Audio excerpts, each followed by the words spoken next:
Disclaimer, this presentation was produced and funded in whole with federal funds from the U.S. Department of Education under contract number GS00F347CA with the American Institute for Research.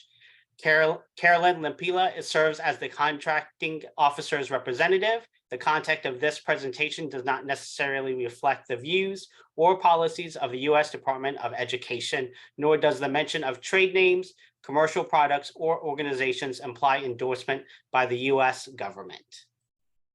Again, welcome to today's Universal Links session. I'll hand it over to our moderator, Marcella Movit.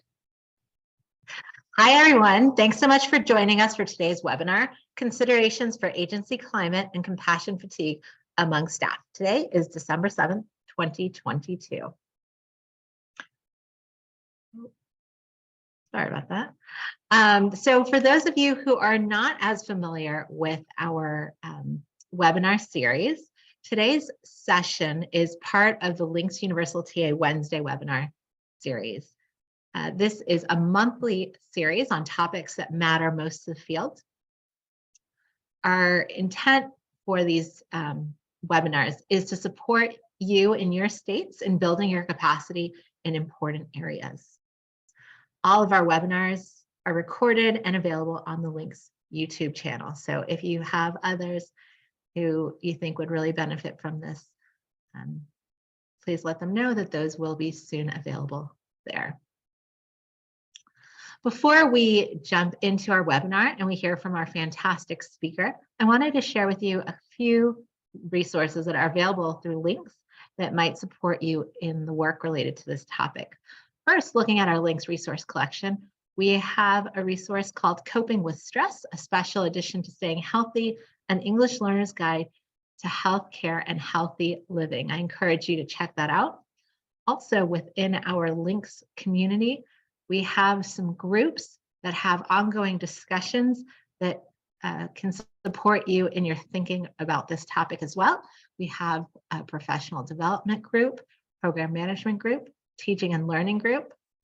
And at the bottom of our screen, you'll see there 2 QR codes. The one on the left, you scan that, will help you access the resource collection. And the one on the right will help you join a community group if you want to jump in and join any of those 3 groups and participate in the discussions there related to this and other topics. So without further ado, I wanted to introduce our presenter for today, Lucy Rosario, MSW, LICSW, is a mental health coordinator at St. Anthony New Brighton School District. And I'm going to turn it over to Lucy to tell you a little bit more about herself. Lucy? Hi, thanks. Yeah, my full name, I think it throws people off, but Lucy is totally fine. All right. Well, like Marcella said, my name is Lucy. You can see on the slide, that's me with my 2 kids and husband. We live in Minneapolis, Minnesota, and I also have 2 dogs. There's a picture of them there as well. But I'm a licensed clinical social worker. I got my master's degree from Columbia University, and I've been able to practice social work for over 15. I think I'm actually at 20 years now in Mexico, the Bronx, and Minnesota now. And so some of the roles that I've had, as Marcella said, I'm currently the mental health coordinator at a K-12 school district.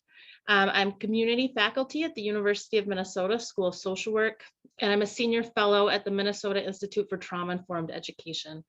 I've also been able to work as a trauma therapist and trainer for most of my career, and over the last, I think it's been about 2 years, I've been able to work and collaborate with Links.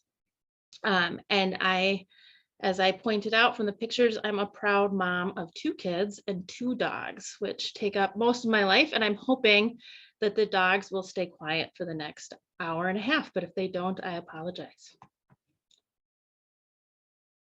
So today we're going to talk about considerations for agency climate and compassion fatigue among staff. In this webinar, we're going to cover topics related to compassion fatigue and that experience by staff, ways in which the agency climate and the rollout of trauma-informed practices in adult education and how that can impact compassion fatigue, as well as other important considerations for supporting staff in their work. This is a topic near and dear to my heart and is a really crucial topic when we're thinking about new and better ways to support our learners and clients.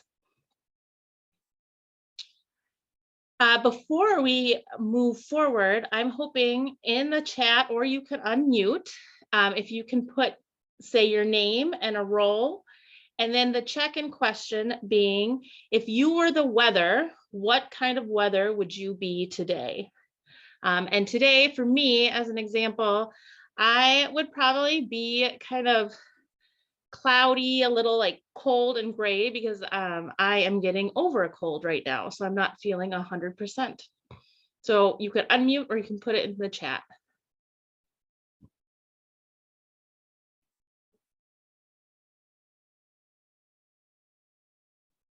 Chance of thunderstorms. Stormy weather.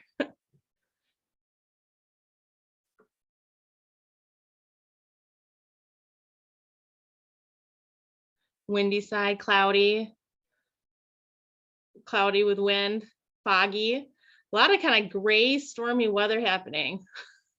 Overcast, sunny and windy, little foggy. Foggy. Unsettled conditions. Partially sunny. All right, there we have a little bit of sun. It sounds like this webinar is probably coming at a good time. Rainy and gray skies. And I know folks are from all over the country, but at least, you know, in the northern part of the country, like in Minnesota, and lived in New York for a long time, this time of year, I think oftentimes our moods can reflect the weather outside, which can be kind of grayer and dark and a little bit cold.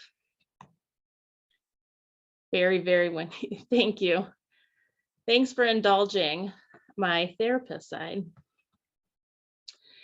And then I'd also just like to take a minute to breathe. We have a GIF kind of on the side that is timing breathing in and breathing out. You're able to follow that, or you can just do it on your own. And we're gonna just take 1 minute. Just take a few deep breaths so we can ground in and focus on the presentation.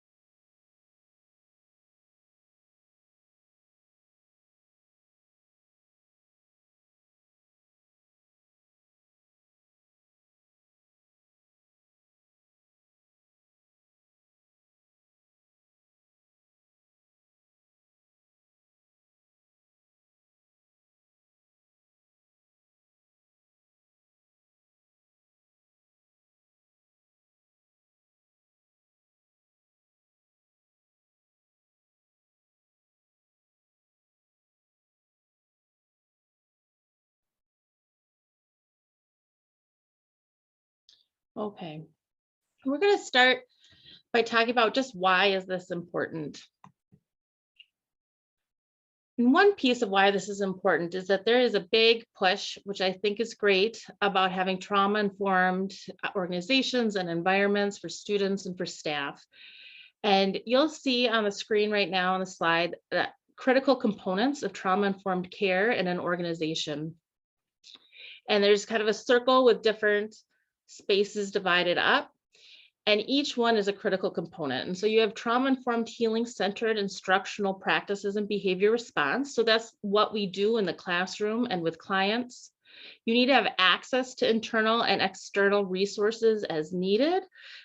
How are you going to do referrals for basic needs, mental health, medical, crisis response? There needs to be some sort of built-in structure for reflective coaching, administrative support, and peer connection among staff. You need to have culturally responsive and anti-racist, anti-oppressive practices and how that's implemented.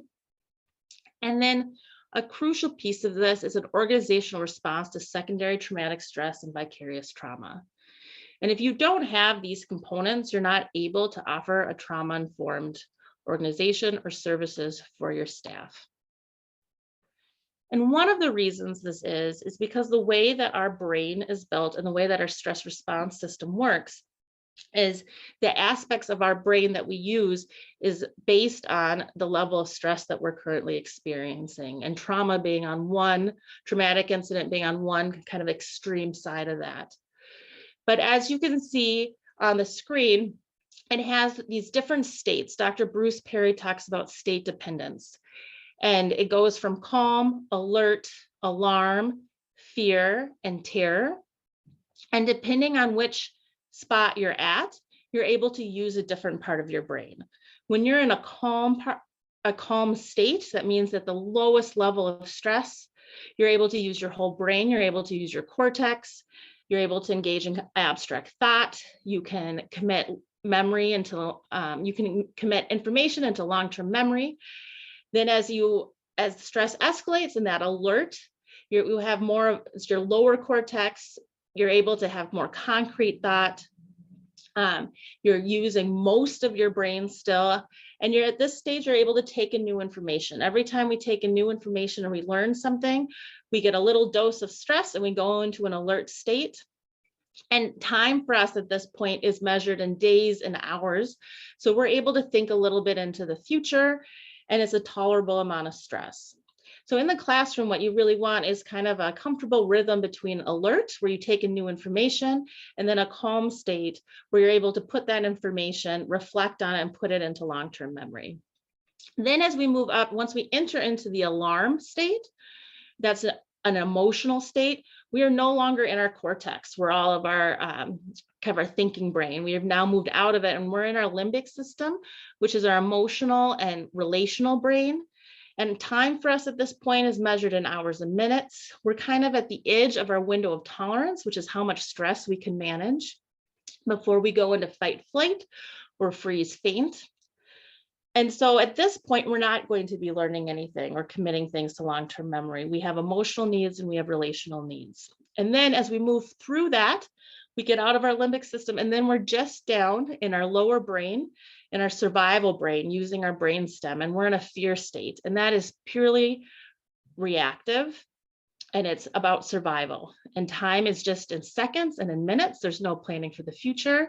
And you might see fight or flight. So this would be when people are leaving the classroom, or they get aggravated and upset and start arguing, or it feels more aggressive. And then the final state is a terror state. And that's just reflexive. This you can think about like when a snake is playing dead, our entire body completely freezes. We're only using our autonomic nervous system. So we're not engaged in our cortex or limbic system. There is no sense of time. And this is when people might disassociate, they might faint, but they're completely frozen with terror. So if you are up at the top, if you have a high stress level and you are in a fear state or an alarm state, you are not able to help bring your students down to a calm or alert state, which is where they need in order to learn. So your class is going to meet you and escalate to meet you or de-escalate to meet you where you're at. So it's really important that we're figuring out how to take care of each other and ourselves in order to be the most effective educators we can be. The other thing that happens in organizations is called parallel process.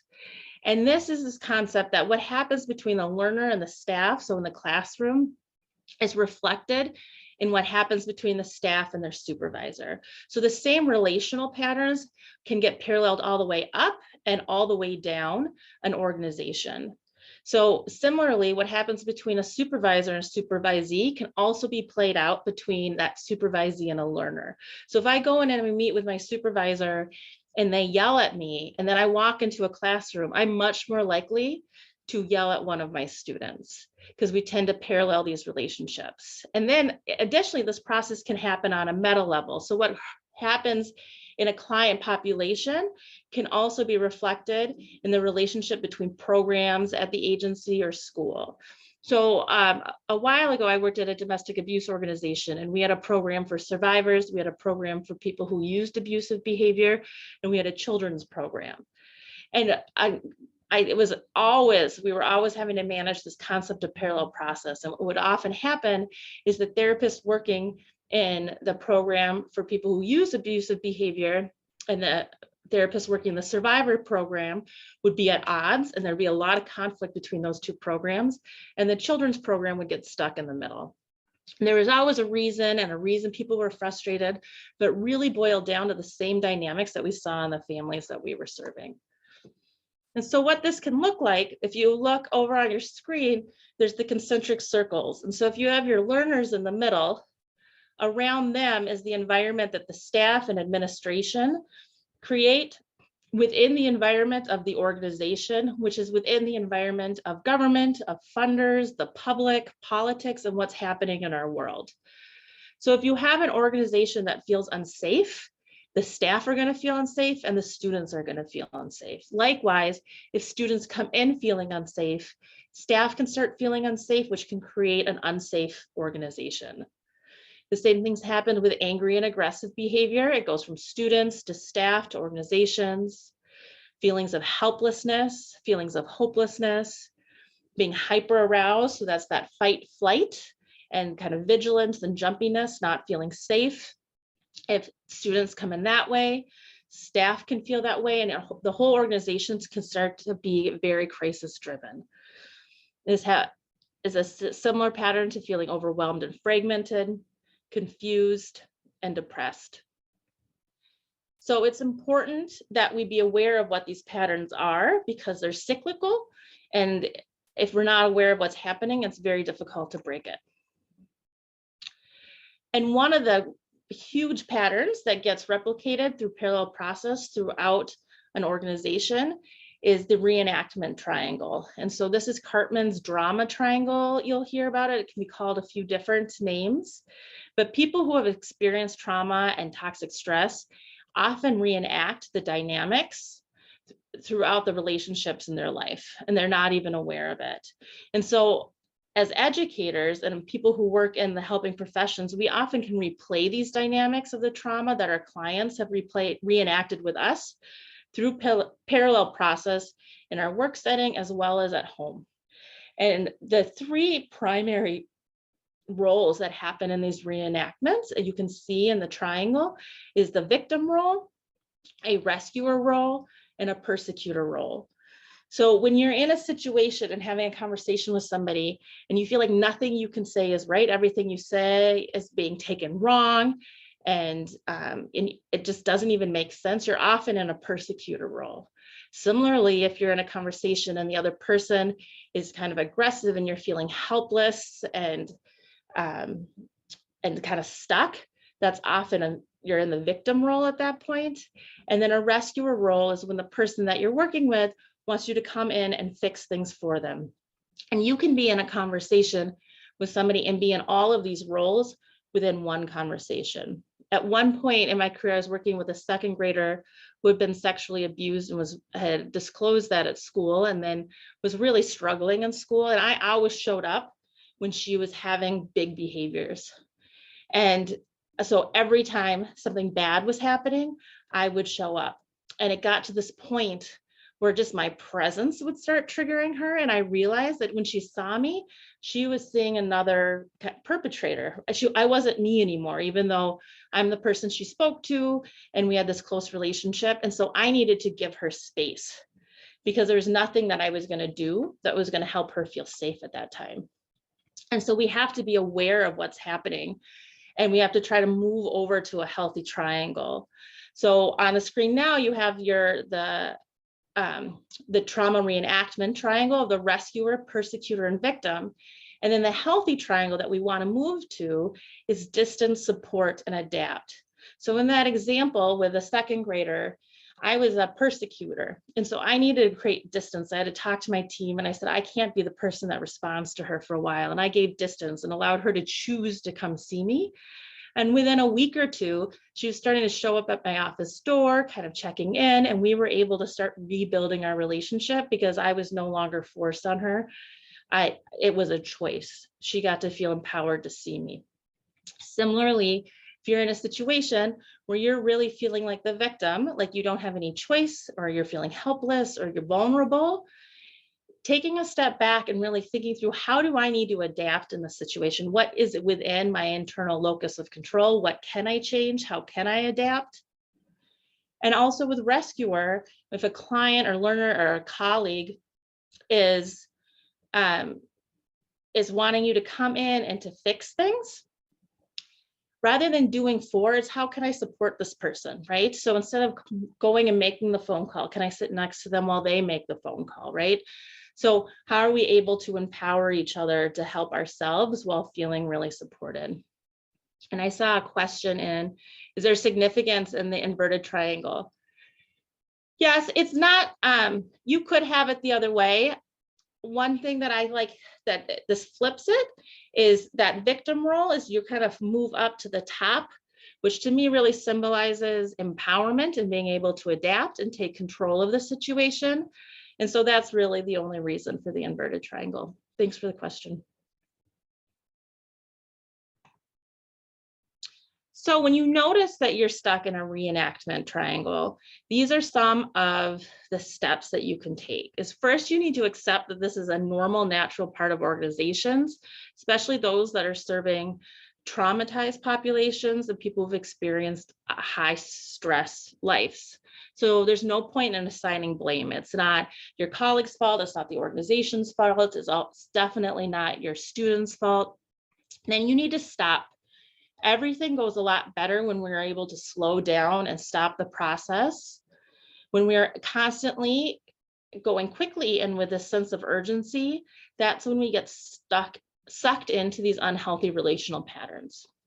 If you're able to, being able to take a break and go and consult with someone about how you feel, what you're seeing or feeling, and what's happening in order to determine the best way to move on to the next step. So this could be another member of the reenactment. So if you're with a colleague and you're noticing that the conversation is going through this triangle and you're familiar with this concept, you can just sit, and I've done this before, say, let's just take a moment.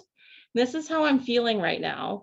I'm wondering if we're kind of getting sucked because it's a really hard time in life, in our organization, getting sucked into the triangle.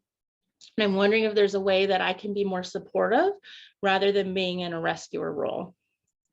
And then being able to reflect and name, if possible, what's going on so that you're able to try to avoid it in the future. Like, what are better ways that we can ask for help, or we can work through conflict together as a team?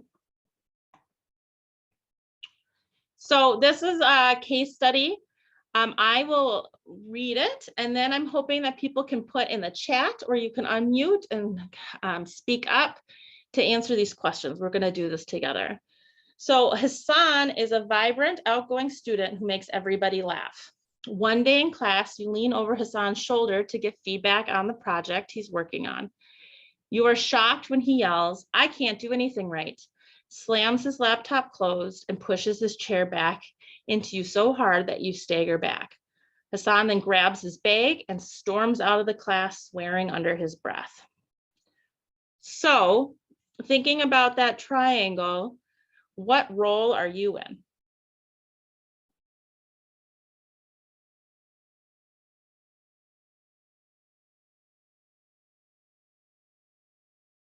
Persecutor? Mm-hmm. Yep. Yep, I would agree. Right in this moment, and for sure, from Hassan's perspective, you, for whatever reason, are in that persecutor role. So what role is Hassan in?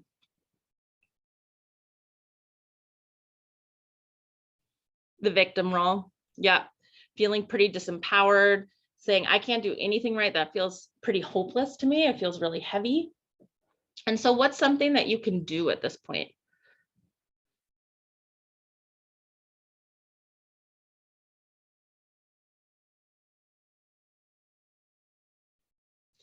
Give him space and talk to him when he's calm. Yep. Stop and try to adapt. Yeah. Give some space for sure, right? In that persecutor role, you want to try and give a little bit of space. You don't want to engage in an argument, that's for sure. Ask them how you can support them. Talk to them at a future time, give them some time. Yeah, I think providing space and reset the class. I think allowing him some space and to really try to like process through what's going on before re-engaging can be really helpful. And then thinking really, being really thoughtful about how am I going to re-engage with him, right? If I am going to go out to talk to him and check in on him in the hall, how am I going to approach him and not engage in a power struggle? Okay, so we're going to do one more step forward. You follow Hassan out of the classroom. You watch him slam his fist into the wall and then lean up against the wall, visibly shaking. You notice he is taking deep breaths and starting to calm himself. As he calms down, he notices you and immediately starts crying and apologizing. He explains that he hasn't been sleeping and is overwhelmed because he doesn't understand what is happening in class and feels dumb. All right, so now what role are you in?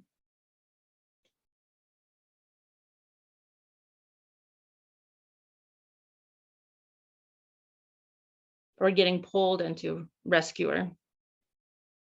Yep.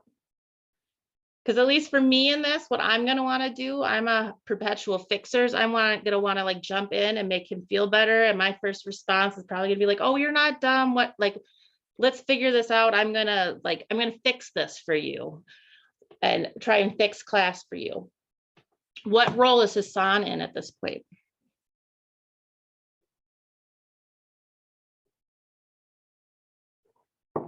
Victim. Thank you, Marcy. Yep. I'd agree that often goes kind of hand in hand when somebody's in the persecute or rescuer role. And so what's something that you could do at this moment to try to interrupt the cycle?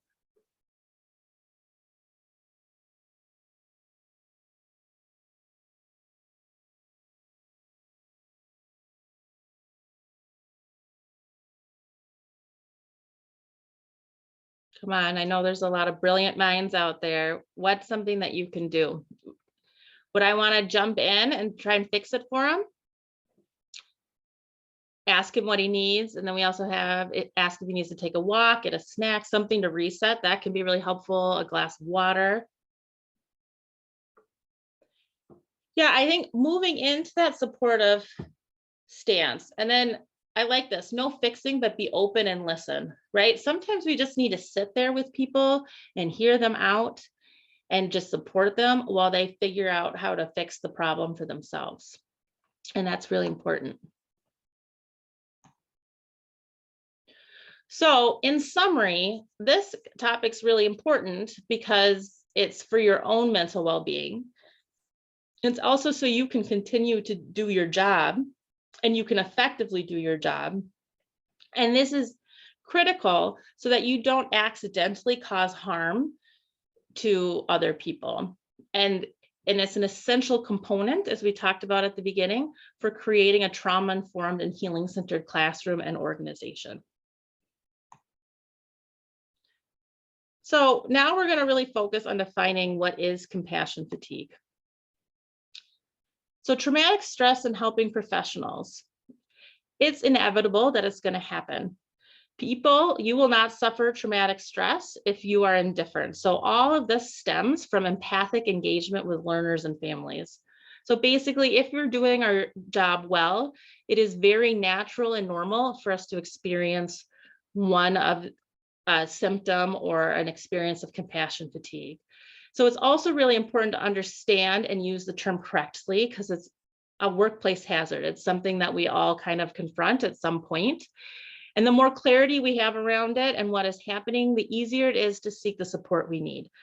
So we're really going to talk about the different types of compassion fatigue that exist and that can come up because they all need different things. So the more we know, the more we're able to effectively ask for the support or address what's happening to us in the best way possible. And a huge thing that's really important is that experiencing traumatic stress and compassion fatigue is not a result of weakness. It's an occupational hazard in the educational and helping fields. It just means that we're human and that we care. I know definitely in social services, we're really fighting against this overall attitude that if you're feeling the work, it means that you're not tough enough to do the work, which just isn't true. And that's actually a symptom of compassion fatigue. And so we really want to be able to normalize it so we're able to support and ask for help when we need it. Additionally, trauma's impact on providers, like I said before, falls into different categories, and compassion fatigue is an umbrella term. And you'll hear a lot of these terms that we're going to talk about used interchangeably, but I find a lot of value in really trying to use the correct term for the correct thing that's happening, because it helps us understand and define what's going on. But overall, compassion fatigue is the emotional residue of the strain of working with those suffering from trauma and toxic stress. So whether we hear their stories directly or we just work with people and they've had trauma and toxic stress, which at this point, I would argue is most of the world, there's going to be an emotional strain or residue. And it can occur because you've been exposed to a singular instance, or it can be due to a cumulative level of trauma, right? So it might not just be one thing. It could just be working and engaged empathically with people who've been through a lot of hard things for long enough, and it just starts to build after time. It can also impact you physically, emotionally, socially, and spiritually. And some of the terms that we're going to cover that fall under this umbrella are burnout, secondary traumatic stress, vicarious trauma, and moral injury. So burnout is the term that we hear the most, that we use the most, and we use it for kind of everything. But what it actually is a syndrome of exhaustion and depersonalization and reduced personal accomplishment that can occur among those doing people work. And so you really, you're burnt out when you're feeling just physical, emotional, and mental exhaustion. Like when I'm getting burnt out, it's like hard to get out of bed. Even if I sleep, I'm still exhausted all day. You're also, when you're burnt out, you are at risk of being over-involved with your clients and overwork. You have a harder time setting boundaries because that takes some energy, honestly. You'll experience much more emotional distress. And you are at risk of potentially exploiting your clients or students. And this is some of this, that over-involvement, that overwork, emotional distress, poor boundaries make it harder for you to keep that the professional boundaries you need in order to protect yourself and to protect your students. Secondary traumatic stress. This is something that in my mind, it's kind of like the PTSD of helpers, right? And this is when you have an emotional duress that results from hearing about the firsthand trauma experiences of another. Its symptoms will often mimic those of post-traumatic stress disorder. So this means you have experienced a traumatic event secondhand, that somebody has told you about it. I've had this happen to me when I used to do narrative exposure therapy for survivors of abuse and assault. And one client that I had, that we were processing an experience of childhood abuse, I started to have dreams about it. I couldn't stop thinking about it. And I really needed to go and get my own support for that so that I was better able to be a therapist for her. Because if I was stuck in this place where I was experiencing my own kind of emotional struggles, then I wasn't going to be able to like make it about her and be able to empathically respond.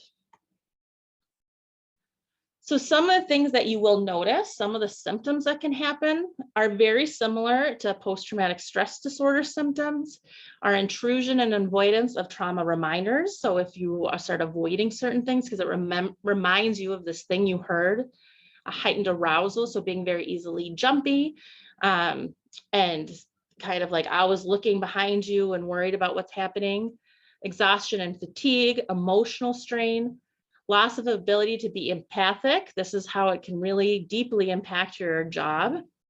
Subjective inability to help trauma survivors. So losing your faith in your ability to do your job and to support other people. And it can, if untreated, can lead to PTSD. Now, by no means is this something that you're able to diagnose yourself or other people, but if you've heard a really hard story, or you've heard of something that has happened to somebody else and it's brought up your own experiences, or you're having a hard time forgetting about it and it starts to impact your sleeping and your ability to relate to other people and kind of your day-to-day functioning, it's something to be very aware of, because you might need to go and get some additional support. It's also something very normal. Our next category is vicarious trauma. And so vicarious trauma is really the transformation in the self of a helper that results from empathic engagement with traumatized clients. And so this is really, and rather than being kind of an acute one-time thing that can happen, and then you have certain experiences afterwards as a result of that, this is that accumulation of just hearing bad things over and over again, or just being around people who've experienced really bad things a lot. And what happens is that it starts to disrupt your spirituality, or it can disrupt your perceived meaning and hope. So once you hear enough bad stuff, it's hard to see the world as a good place and to experience that hope. And it can even interrupt people's faith and their meaning and their vocation, and really the belief in what they're doing. So on this slide, I have a picture of the storm, because for me, when I've really been experiencing vicarious trauma, it really feels like the storm rolling in and these clouds rolling in. And there's often 10 components of this experience, and it impacts your sense of self-safety, other safety. So just the sense of being safe at all, your trust in yourself and your trust in others, your self-esteem and your esteem of others, your self-intimacy and other intimacy, and your sense of self-control or other control. So a very normal thing to feel in this is kind of like, what's the point? Everything's really hard. Everything's really terrible. I'm not safe. Nobody else is safe. You lose sight of that resilience that we really depend on, and it becomes really hard to trust other people. And then our final category is moral injury. And this happens when we're working or bearing witness to an agency that is doing things that are directly against our own values and beliefs. So it says on the screen, perpetrating, failing to prevent, bearing witness to, or learning about acts that transgress deeply held moral beliefs and expectations. And so this happens a lot if you think about, like in the criminal justice system or child protection system, right? And you go into this field, especially I've worked with a lot of doing supervision for people in the child protection systems, going into this field, wanting to work on keeping families together, supporting families, helping them navigate the sometimes harmful system.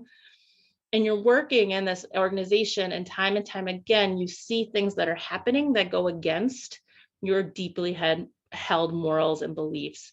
And what that can do is really make you feel powerless and feel betrayed by authority and by your peers. And it can result in a feeling of dissonance and inner conflict. So this really requires an act of transgression that severely and abruptly contradicts an individual's personal or shared expectation about the rules or the code of conduct, either during or after an event. And so when you're experiencing this, some of the protective factors, the things that help you through this, is the belief in a just world, forgiving, supports, and self-esteem.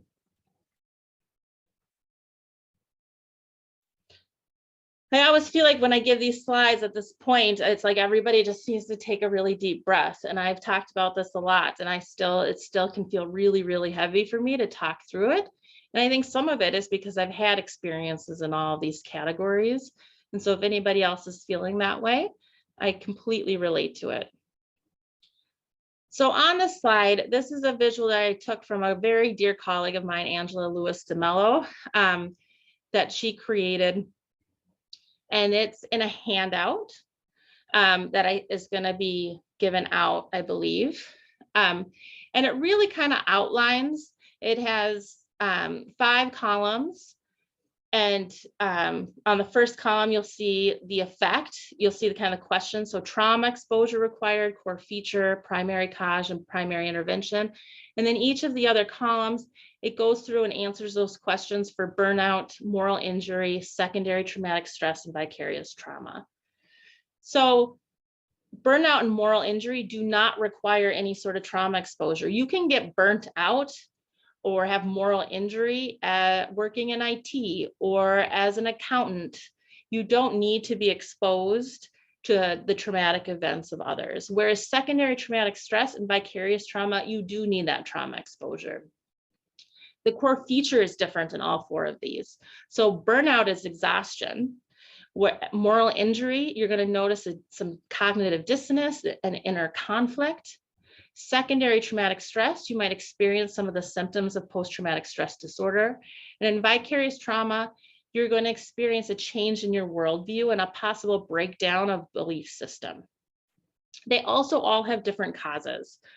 So the primary cause of burnout is having a large caseload, having too much work, and it's being chronic and complex, and it's just altogether too much.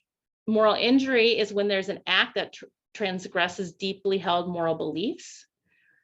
Secondary traumatic stress, you need to have an exposure to suffering, especially imagery. So when people are describing how it felt, what it looked like, and really put you there, that increases the likeliness of secondary traumatic stress. And then vicarious trauma, you need exposure to other people's suffering.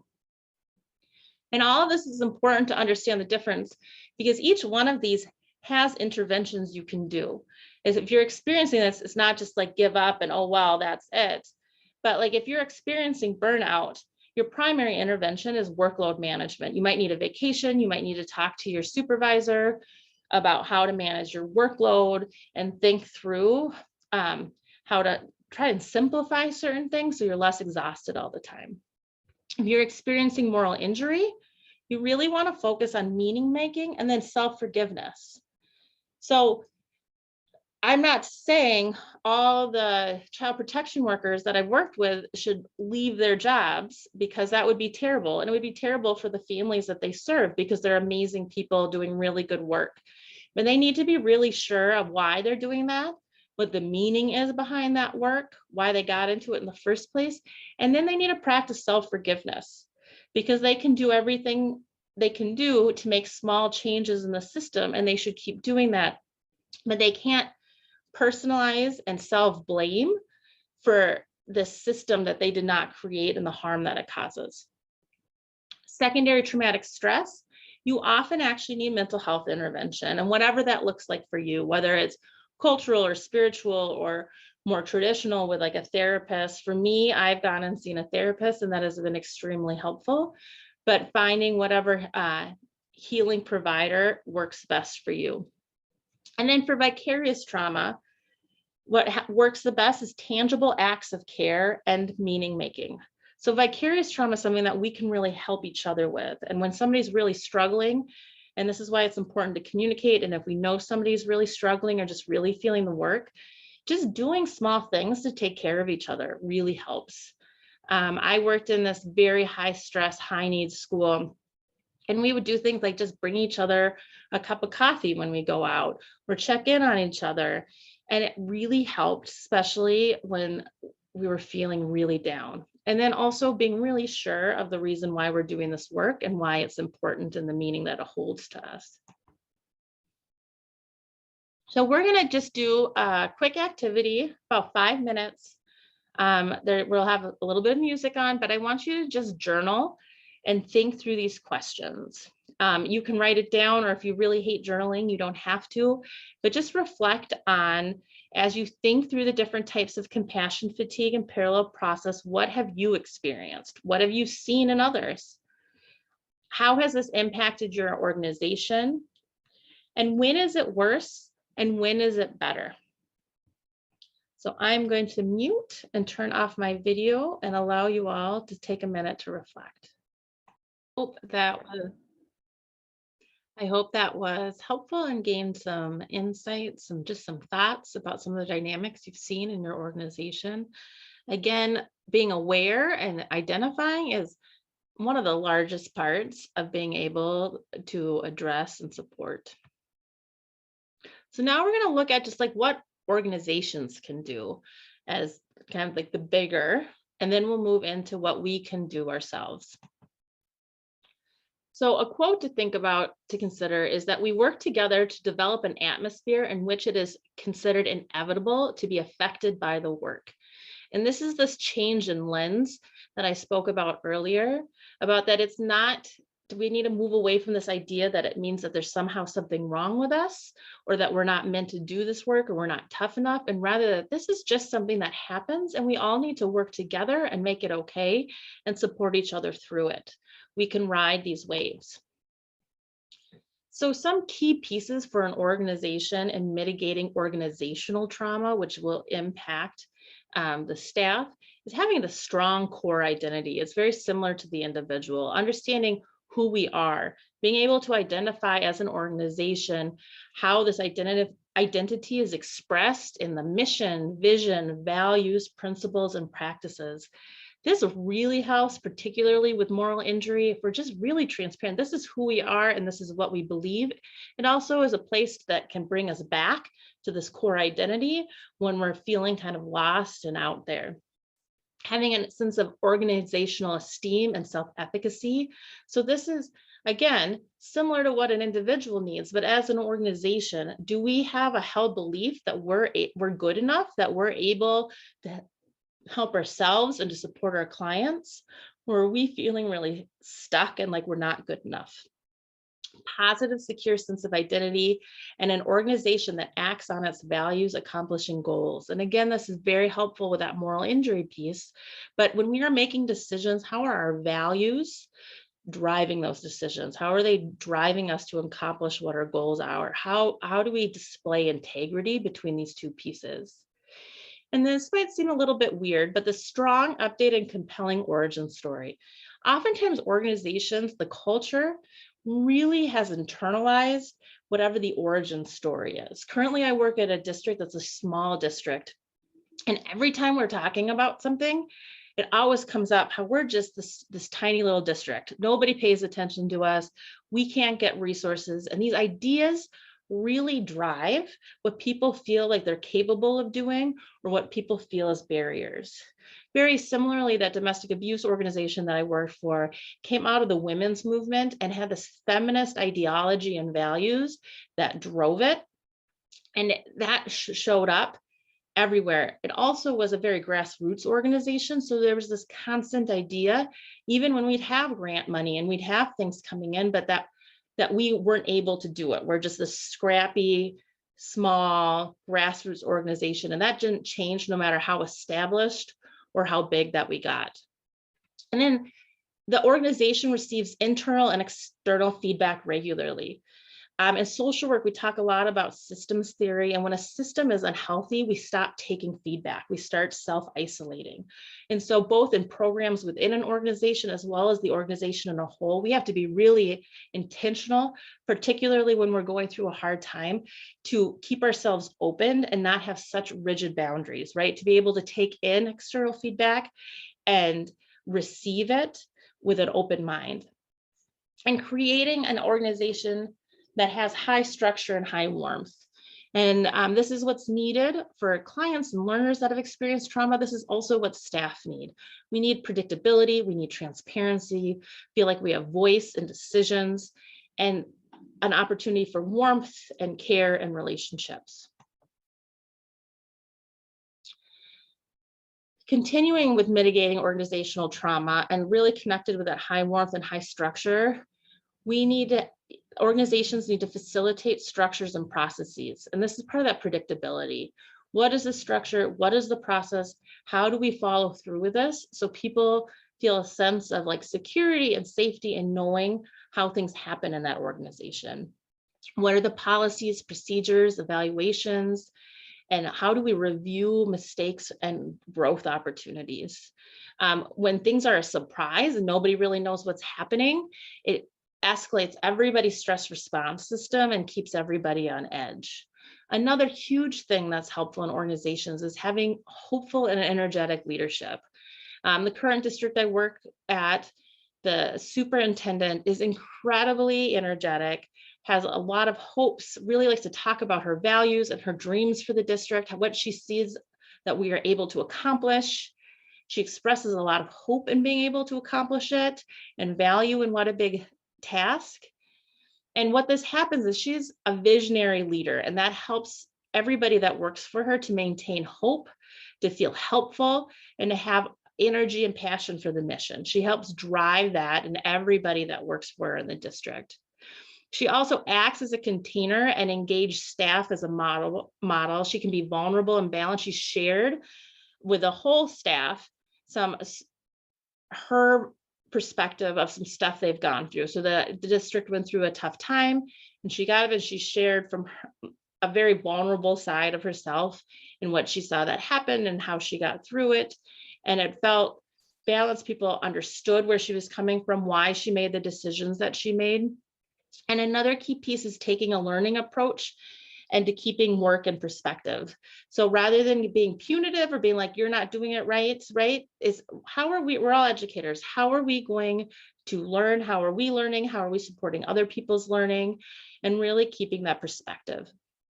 Another key piece of mitigating organizational trauma is for the organization to have positive connections to peer agencies. This is part of that feedback that's really helpful. And so the more you can work collaboratively, so you don't become kind of an isolated entity, it really helps mirror each other's hopes and inspiration. And it can really help when things are difficult, because your partner organizations can kind of help pull you out of it. They can almost lend you some of their energy. The other thing to think about is, how is the organization incorporating in the concepts of Maslow's hierarchy of needs? So you see on the slide, we have the triangle, that's Maslow's hierarchy of needs. And most people, I'm sure, are familiar with it. And it goes through from the bottom up. First, you need to have all of your psychological needs met. And so that's food, air, shelter, sleep, clothing. Then you can have safety needs met. Like, are you safe? Do you live in a safe environment? Do you have the right resources, employment, health? Then after that, a person's able to think about love and belonging. So that's friendship, intimacy, your family, any sort of sense of connection or relationships. And once you have those bottom three, that's when you can start really developing your self-esteem and your respect, status, recognition, freedom, strength. And after all of that, that is when a human being is able to reach self-actualization. And that's that desire to become the most that you can be. But you can't immediately jump up to the top. So as an organization, we want our staff to be able to work through that triangle. We have to make sure and have an organizational strategy for how are we going to support everybody to get their physiological needs met inside and outside of work. So if somebody's struggling, if there's a staff member that doesn't have housing, for instance, do we know where the resources are where we can connect them, right? Are we able, in what way do we support them? And how do we communicate that? And where are those boundaries? Additionally, how is the organization supporting staff to meet their safety needs at work? So if they are in an unsafe situation, are we able to respond compassionately and support them as they figure out what they need to do? How is the organization cultivating a sense of belonging and care among all the employees? How do you make sure people feel that sense of love and belonging in their workplace, getting to know each other? Again, this also helps break down that kind of isolationist drive that happens when we're feeling unhealthy. This is also a key piece of that warmth and the high structure and high warmth that's needed for trauma-informed care. Then the next thing the organization wants to think about is, how is the organization building a sense of esteem, growth, and competence among staff? How are we investing in professional development? How are we celebrating when people achieve something and are really proud? I remember when I got my clinical license, I was living out in New York, and the organization I had worked for 6 years at that time, I got back from taking my test and I had texted my supervisor because she had messaged me. It was back like flip phone, so it took me forever, and I had to do it before I got on the train, and saying I passed. And I get up to the Bronx and I walk in, and they had a cake and they had a big sign, and they just celebrated me. And it was just very touching, because also they planned it. They were expecting me to pass, which I wasn't so sure of. But how are we doing that to really like build up the people that are working for us? And how is the organization cultivating a desire for self-actualization? So how do we, do we see stuff in our staff that maybe they don't see in themselves? Are we able to like support them through coaching and relationships to think about and believe like in who they are possible and want to work towards being? Those are just some things to think about. And some of the ways some of this can play out is making sure that people, as much as you can, have adequate salary and time off. I know that's really hard with nonprofits, trust me, but really making sure that there's opportunities for rest and relaxation and recuperation for all staff. Making sure that people take vacations. One of my old supervisors, we had 4 weeks of vacation time, and we weren't allowed to we could only carry over 1 week, because she wanted to make sure that everybody took their vacation time. And I was kind of annoyed, because I like to hoard it, but really it was for our own wellness and our own well-being. Making sure people can take time off for illness to take care of themselves. Protecting worker safety is a primary explicit concern of the agency. So if there's a lot of safety concerns, how are you listening compassionately and responding? And how are you making it known that you're taking that seriously? You can't fix everything, but you can listen and think creatively about how to address situations as they come up. Paying for security systems or security guards if needed. Is there a way to create a buddy system for coworkers so that no one feels threatened? And if somebody does, somebody can go and like call the police. That same organization in the Bronx, we had a rule that nobody could be left in the building alone. And so we would close up, there had to be at least 2 people, and that was part of scheduling, and that was to make sure somebody had a partner to walk to the train with them, and that nobody felt kind of stuck late at night. And then what are the plans for safety? What is the security training and briefing on safety protocols? How does everybody know what to do in the event of a crisis? Do your employees have access to medical and mental health services? So if things aren't happening, that's a key piece of safety. Are they able to access an EAP, or is there insurance to get therapy? If somebody has something happen in their family, as an organization, do you prioritize that? Are you able to support them in being able to meet their family's needs? Sorry, I just saw something come up in the chat.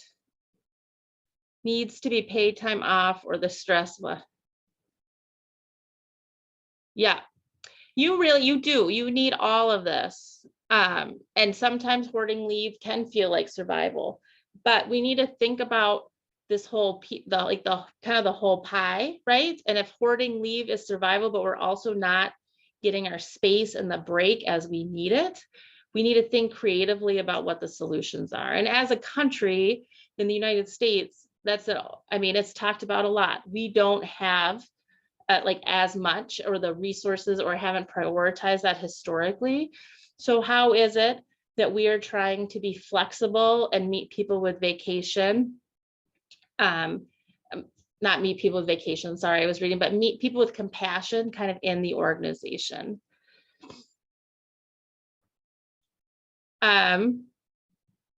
So yeah, making time for other care activities. Are you able to do staff appreciation? Is there sufficient orientation and professional training? Do people know what to expect? That's that predictability and structure when you start an organization. How are you training people?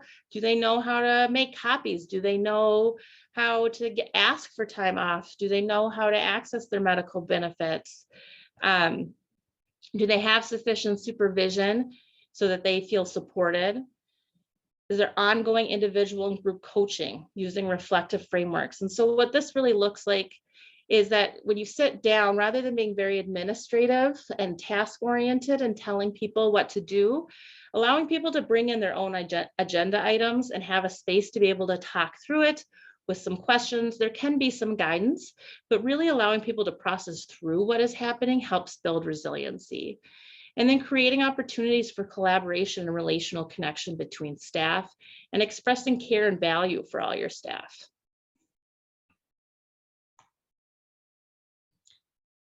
So really what we want to think about is, what do sustainable work practices look like more than self-care? What we get stuck in when we talk about self-care is it really puts the onus on the person, rather than realizing that at times we need to look at the structure and how that works and how that's working for people. And what the research really tells us is that secondary traumatic stress and vicarious trauma, shows that they mostly correlate to exposure, right? So there's no amount of like yoga classes that are going to prevent that impact, because if you hear it, you hear it, and we have a response to it. And so our job is to create organizations that acknowledge the nature of the work and how hard and heavy it can be, and that we support staff. And doing that through job diversity and role clarification, that's that predictability, support balance within the workday, right? It's okay if people take a minute, if they've had a very heavy class where a lot of big things have gone up and they need to go and like take a walk around the building. That can do a lot for people. And then when we're thinking about how we're caring for ourselves, really focus on how are we building resiliency rather than just self-care. Self-care is great, but it's more limited and it's less effective. What we really want to do is foster our own resiliency. So this goes into what do we do? And a huge piece of creating resiliency is that resiliency comes from different things, right? Resiliency can stem from genetics. It can stem from our personal experiences, our supports, the lens in which we view certain events and how we interpret them, which is often impacted by our life experiences as well. It can also be impacted by cultural and spiritual factors. And one thing that Dr. Bruce Perry talks about is when it comes to stress, we do want some stress, and that helps us build resiliency. But the stress that helps build resiliency is predictable, moderate, and controlled, right? It's like we know that it's coming. Like I know that an exam's coming. I know I need to write this paper. I know I need to get this done before the holidays, right? And I know it's going to end at a certain point. And that really helps me build resilience. When we're caught in a situation where it's very unpredictable, when the stress is very severe and is prolonged, that can make us more vulnerable. So putting this in an organizational place is if there's some sort of rhythm and that we've identified through the year. Most organizations, there's some sort of rhythm. There's like a busy season, right? So it's like, in like K-12 schools, oftentimes it's like October, we know it's going to be hard. It's always hard. The honeymoon period crashes down. People feel kind of burnt out. That's predictable. We know we're going to get through it. We know that winter break is coming. We can name it. We can support each other through it, and that can build resiliency. If it's unpredictable, if it's happening at a different time, if it's very severe, and if we don't know when it's going to end, that was where it's going to start to wear us down. And so that can really look different in situation to situation. So here are some examples, just using the same grid from before on resilience. So, and this was developed, I put this in this grid during COVID, and just thinking through when we're all working at home, this is an example of things that you could focus on. So predictable, moderate, and controlled. How are you creating like a daily structure? This is also something as a coach you can support people for. If it just feels reactive all day with no structure, that can be hard. But if you're scheduling in lunch, or you're scheduling in when you're doing your prep time, or when you're answering emails, and you're really trying to work on sticking to that structure, that helps create a sense of predictability. Eating lunch with people, I'm terrible. I always eat lunch by myself at my desk. But I know when I'm having a hard time, it's better for me to reach out and see if I could have lunch with a colleague. Or even like if you're an introvert and you need that time alone, how are you having lunch? Are you listening to music? What are you doing to feed yourself? How are you limiting media, especially when it's really negative, or incorporating exercise? helping others, which is a huge part of everybody's job on here. What does your sleep look like? And how are we able to support each other and staying positive and future focused? These are things that really help us build resiliency. On the other side, if no structure, kind of comfort eating, feeling out of control with your eating. When I'm feeling, especially a lot of vicarious trauma, I tend to like read, like when I worked at the domestic abuse organization and I was really feeling my work, it's like as soon as I saw a title that had something to do with domestic abuse, I would read that article and then I would read all of the comments and I would just kind of spiral, right? So sometimes we start to impulsively consume media and we can get really stuck in it. Not taking care of ourselves physically, minimal exercise, not reaching out to who our positive support people is and creating a sense of emotional isolation, really only focusing on ourselves rather than others. And also the reverse of that is only focusing on others as a way to not focus on ourselves, not sleeping and sleep disruption, which that's more complicated for some people than others. And so it's kind of what it looks like for you. And then also really being conscientious of like negative rumination, like when you're really stuck and kind of perseverating on very negative thoughts. So one of the most powerful antidotes to all of this is the sense of compassion satisfaction. And compassion satisfaction consists of the pleasure and feelings of fulfillment that can be derived from doing one's work well and contributing to the work setting, an individual's life, or even the greater good of society. Compassion satisfaction is why we all do the work that we do. There's a deeper meaning for us. We have found it for whatever personal reason that we have ended up on this path. And there's a sense of satisfaction when we do things well. And so also really try to focus on that in each other can be really helpful in mitigating the impact. And many people are motivated by the sense of satisfaction that is derived from helping others.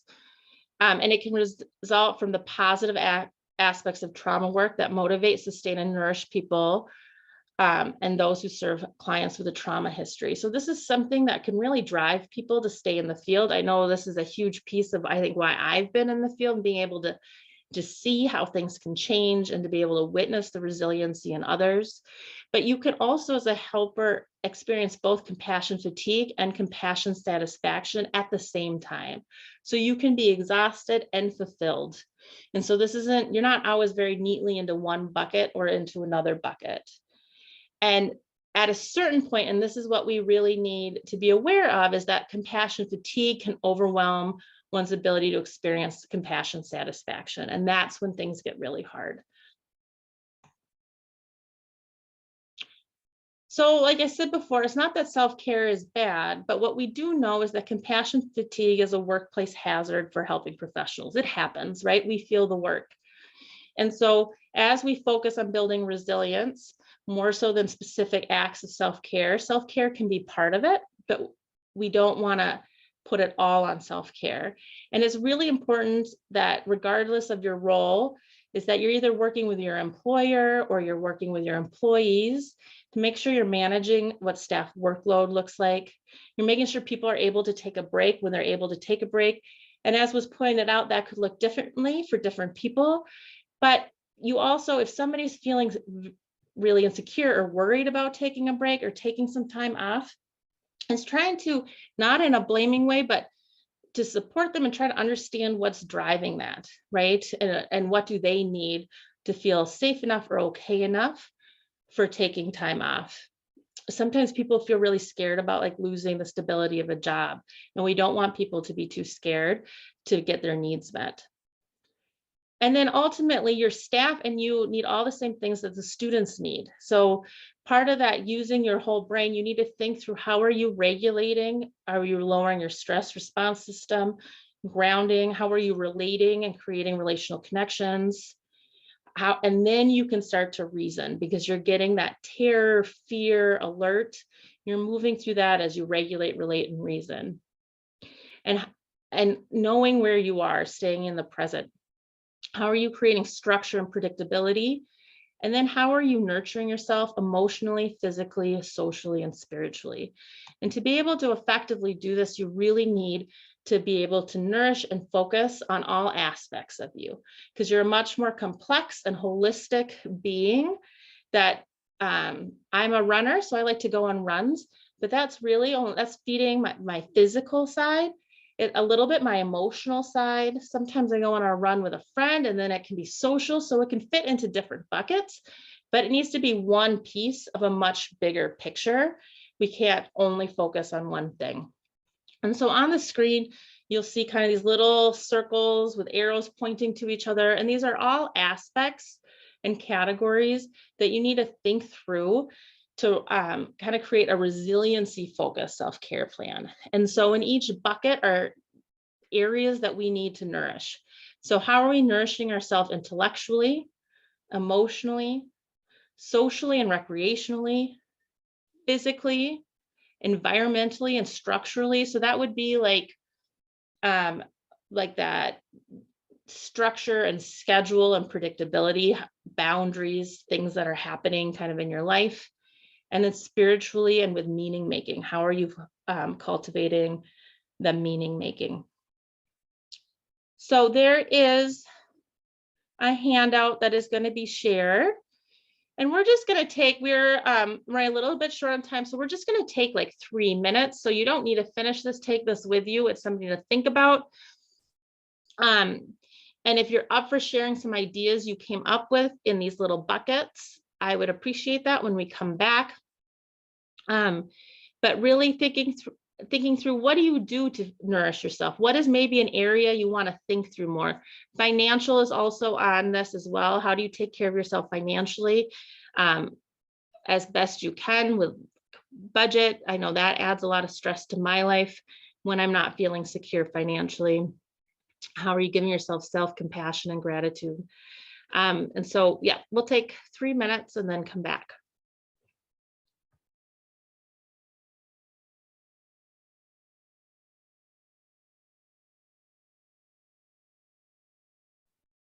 All right. I hope you all had just some ideas. That was not a very long time. But if there were any, one thing that I think is really important with doing this is just thinking through it. There was a time when I did this, and it was in 2020, and it was in the fall. I did this in a professional development session, and I realized in every single category, I had something related to being outside in warm weather. And it was September in Minnesota. And so I was about to experience the winter. And I really needed to think through how I was going to reconfigure and get these needs met when the weather got colder. And so I found that this can be really helpful to take a moment and to reflect on and to adjust if maybe things aren't going to work, or how do they need to change depending on the time of year and what's going on in your life. And honestly, that was probably my best winter ever, because I was much more intentional about taking care of myself and what I was doing to get my different needs met.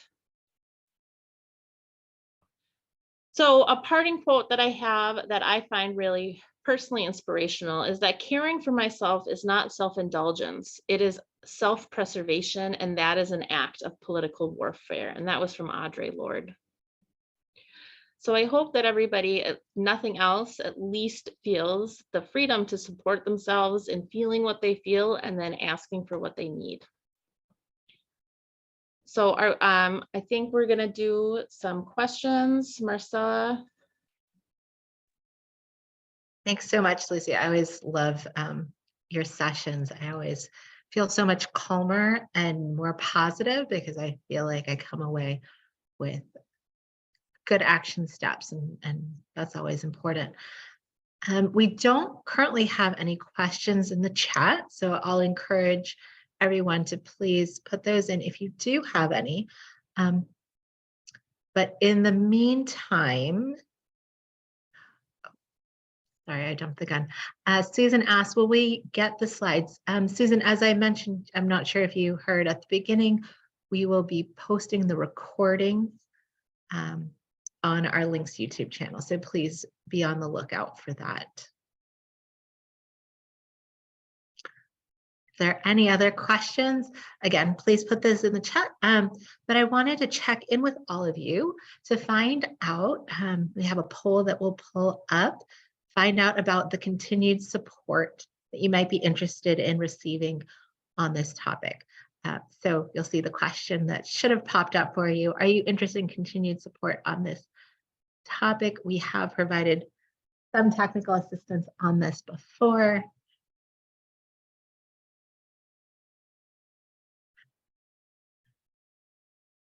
And Lucy, I'm pleased to say, right as of now, you have a 100% yes. So it sounds like we'll have a lot of interest, and actually that takes us to our next poll. I'm going to end this one now. And I wanted to share with all of you some upcoming opportunities that we have for additional technical assistance. So we'll be offering technical assistance to a cohort of states in the winter or spring 2023 on 3 topics: reading instruction, trauma-informed practices for adult education.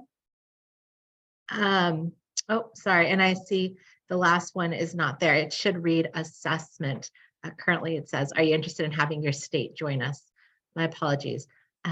So if we could pull up those polls about these opportunities that we have coming soon, if you could please share with us if you're interested in having your state join us for technical assistance on these 3 topics. Again, reading instruction, trauma-informed practices for adult education, and assessment.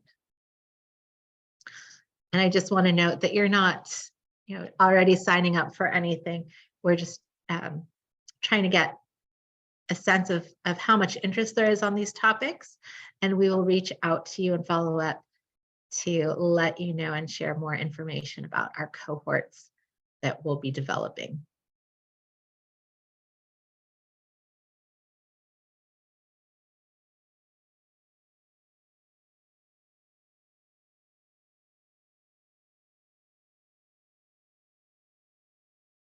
Great. Oh. And my apologies, I see that the assessment one did not, the question on assessment did not make it into this poll. So if you are interested in joining us for our assessment technical assistance, that'll take the form of some online courses, please type into the chat assessment as Linda did, or something similar so that we know to reach out to you. My apologies again that didn't make it into our poll today.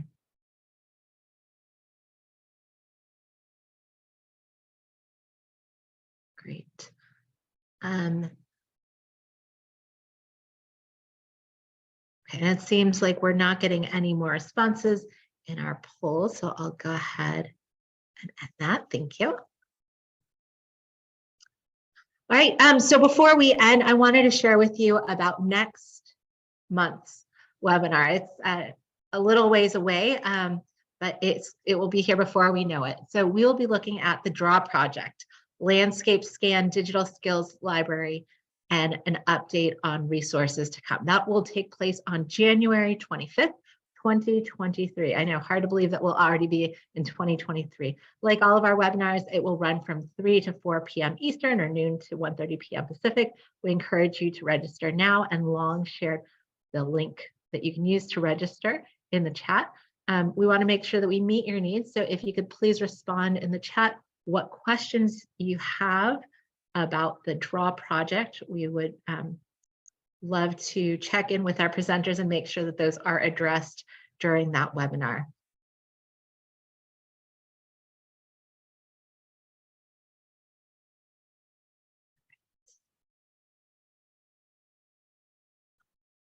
Sorry about that.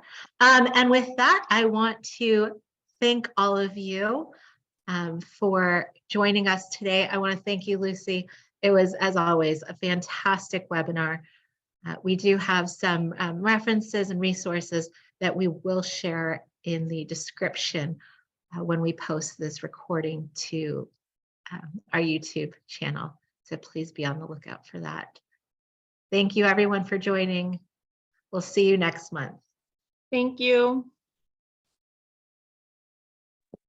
Thanks, Lucy. Thanks, Marcella.